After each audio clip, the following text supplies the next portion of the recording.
page 172. The U.S. government has not been able to determine the origin of the money used for the 9/11 attacks. Ultimately, the question is of little practical significance. The American authorities have not managed to trace the source of the funding, and then the most amazingly disingenuous statement ultimately is it of little consequence. It is of massive consequence. Doesn't it matter who paid for 9/11? The collapse of Building 7 has been recognized as especially difficult to explain. The 9/11 Commission report implicitly admitted that it could not explain the collapse of this building by not even mentioning it. President, why are you and the Vice President insisting on appearing together before the 9/11 Commission? Because the 9/11 Commission wants to ask us questions. That's why we're meeting, and I look forward to meeting with them and answering their questions. Why you're appearing together rather than separately, which was their request? Because it's a good chance for both of us to answer questions that the 9/11 Commission is looking forward to asking us, and I'm looking forward to answering them. Let's see. Do you think they should be able to stand up and speak their own words? They should go under oath. They should be, yeah, in public.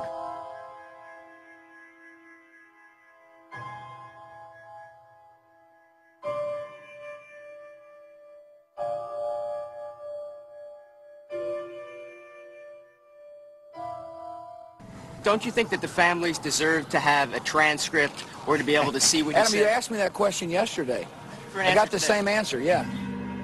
The final report was a unanimous report. That means that if there was a single commissioner who had any objection about anything, that fact would be dropped from the report.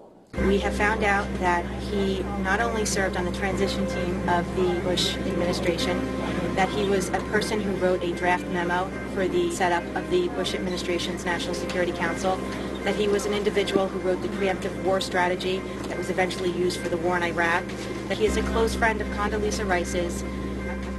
We want him to resign. There is literally nothing in the 9/11 report that the Bush administration did not approve of. We can understand, therefore, why the Commission, under Zelikow's leadership, would have ignored all the evidence that would point to the truth, that 9/11 was a false flag operation intended to authorize the doctrines and funds needed for a new level of imperial mobilization.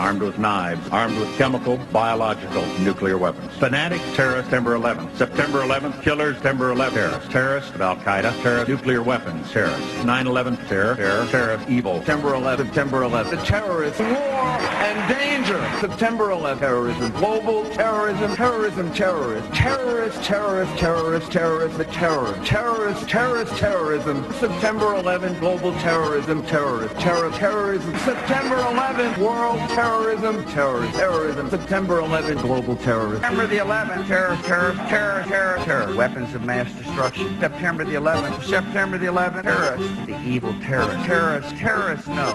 Terrorism. The words are hypnotically repeated. Terrorism, terrorist, terrorist threat, and of course, believed to be linked to Al-Qaeda.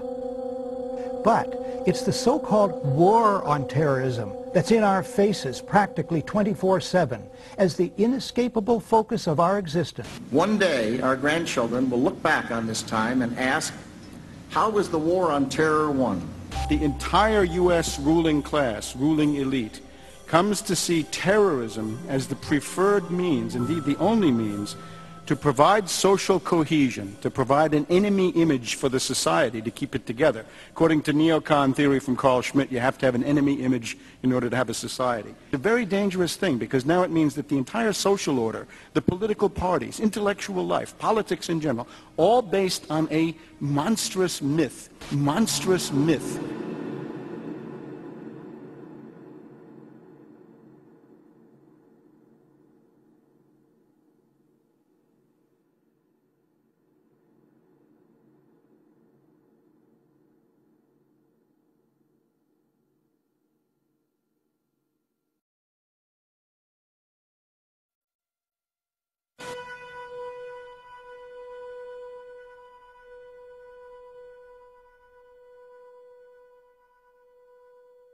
Look, the CIA has done in this country, what they've done to us is unbelievable.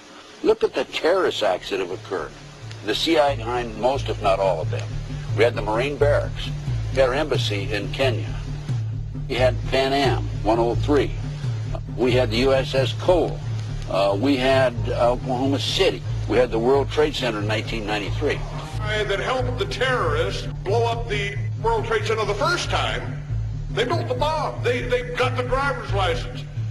The informant, the FBI informant, a fellow named Salam, a 43-year-old former Egyptian army officer, he was given the assignment to put the bomb together. And he went to his supervisor, his FBI supervisor, and said, we're going to put a dummy bomb in here, right? And the FBI supervisor said, no, we're going to put a real bomb. The FBI actually carried out the attack on the World Trade Center in 1993. They actually hired Ahmad Salam and paid him $1 million and gave him real explosives, a detonator, and told him to build a bomb and to give it to the foolish people that he was controlling to allow them to attack the World Trade Center complex. Unfortunately for them, there were only 6 people killed, not enough to pass the legislation. So what happened is 2 years later, April 19, 1995, down comes Oklahoma City Murrah building, 168 people killed. 1 year later, the anti-terrorism legislation that takes away many of our constitutional rights and civil liberties is passed.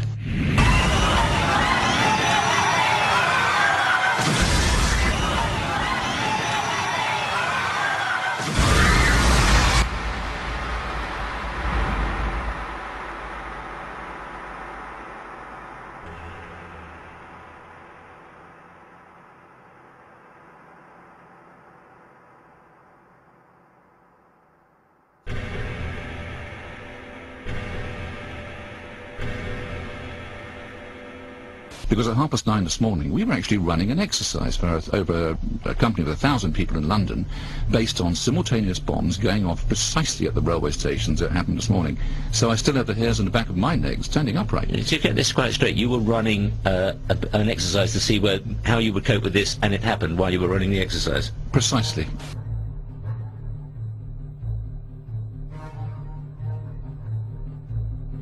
Supposed to believe is some kind of coincidence, there was also an anti-terrorist drill going on 7/7.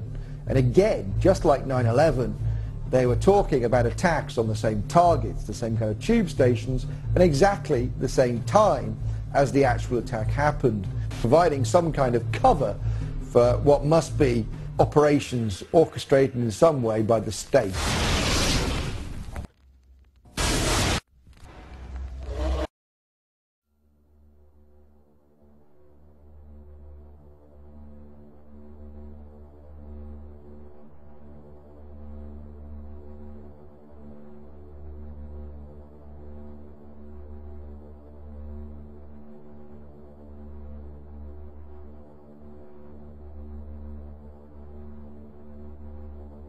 I am absolutely appalled at how much people in this country do not think. We are given to understand that an Arabic guy out there up in the mountains financed the most elaborate attack on this country. Do you think some people in a cave, were able to have NORAD stand down? Do you think that people in a cave were able to have all of this happen? And when I think about how many Americans were killed in New York City, and believing as I do that this thing was a setup job, this is a textbook operation that Nazis used, and they've used it over and over again. America has been suckered in one more time.